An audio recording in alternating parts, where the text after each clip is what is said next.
How's everybody doing? Yeah. My name is Agape. A lot of people here knows me, but for those who don't know me, my name is Agape. I'm just a refugee from somewhere in South Africa, from Congo. Yeah.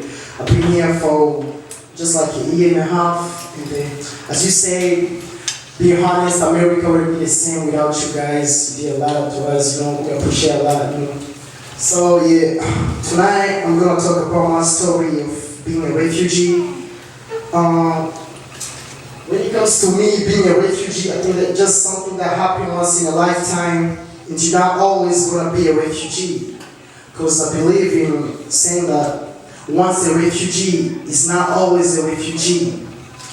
Well, I know that it sounds kind of confusing to some of you, but let me try to explain who is a refugee. A refugee is any person who is outside of his country of origin with the fear of being persecuted because of so many reasons, like race, religion, nationality, and political opinions. And such person cannot return to his country of origin because of such serious and discriminate treats of life without peace, without liberty, without justice, without freedom. That's a refugee, and that's who I was. But once a refugee is not always a refugee. This is my story, true story. Every time I close my eyes, I remember the beautiful day in the beginning of December. I was with my brother, my sister, and 4 other friends of mine. We was hanging out, and it was a night, almost 9. Like other young people, we was chilling, we was just having fun. But some of us had no clue that it was the last day seeing the sun. Boom, we had a noise, gunshots here, bombs blasting there. And those who were behind it seemed not to care. They were killing and destroying our property. They did violence and crime, such as rape and robbery. Simply, they got everything on fire burning. And I swear to God, everybody was running. We saw the beautiful image of our bright village turning black. So we had no other choice but to run away without even turning back.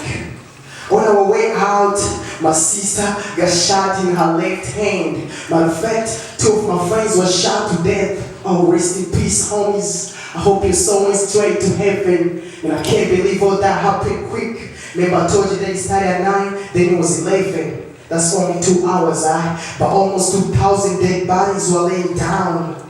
I was left alone with my sister, separated from our family, far away from our hometown, escaping from those who discriminate. Just because we look different, they try to eliminate. Then I thought it was over. Spent the whole night praying to Jehovah. After a couple of days, finally we found our family, but Dad was not there. I asked my mom where Daddy at, and she said he was killed. Oh God, that was not fair. How was my mama gonna raise 5 kids by herself? Plus, the place we was in was not even safe. It was a small camp, and the environment was as bad as hell. No schools, no churches, no hospital as well. I didn't like it. And nobody did. Indeed, all of us were in need of food, water, air, space, and safety. But we had none of those because our pockets were empty. And that was a big deal because it affected our present to become the victim of our past. So we had no other choice but to live a day like it's our last.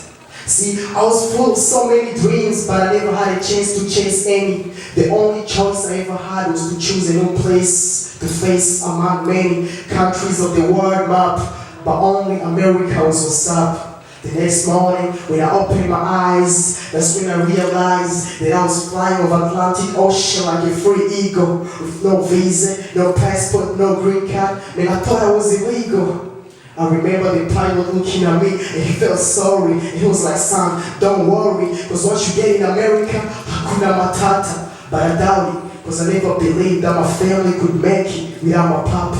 But anyway, when I get to the New York airport, the first document I received was I-94. I saw policemen coming and I thought they was going to arrest me, but instead they said, welcome to the US and feel free to go. Man, that was the happiest moment of my whole life.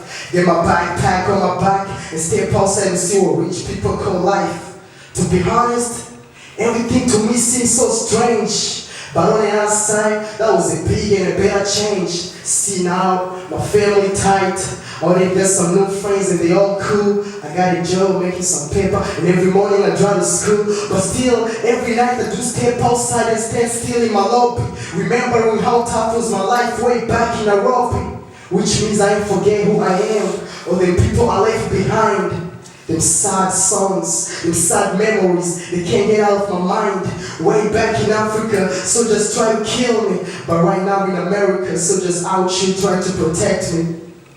Way back in Africa, I was struggling to survive, cause my dream was to stay alive. Meanwhile in America, I ain't got nothing to worry about, cause my future already bright, and there's no doubt that I'm gonna achieve the American dream. And this goes way back to all my people who still in streets and camps. I know that you're crying today, but believe me, tomorrow you're gonna be singing songs of champs. Just stay strong, even though your hope is gone. I want you to remember that you're not alone. God is there, and we always be there for you. He, a mighty God, is gonna make a way for you. America and all Americans welcomes you to the dream country of freedom and equality, where no one is higher or lower. May it's so peaceful over here. I promise that you won't be refugees anymore. Because once a refugee is not always a refugee. May God bless America. And if He does it once, may He bless Africa twice. Thank you.